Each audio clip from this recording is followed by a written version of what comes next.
Noong 1953, si Frank Olson, isang siyentipiko ng CIA, ay nahulog mula sa ika-13 palapag ng isang hotel sa New York.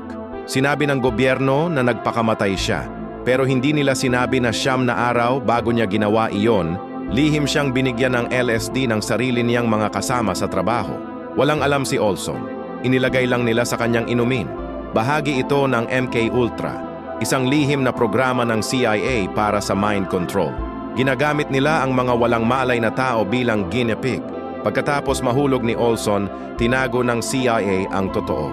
Sinabi nila sa pamilya na aksidente lang. 22 taon ang lumipas bago nalaman ng asawa at mga anak niya ang katotohanan. Nalaman nila na hindi lang si Frank ang biktima.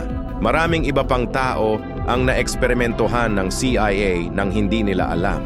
Mga pasyente sa mental hospital, mga estudyante, mga ordinaryong mamamayan, lahat para sa isang tanong: paano mo makokontrol ang isip ng tao?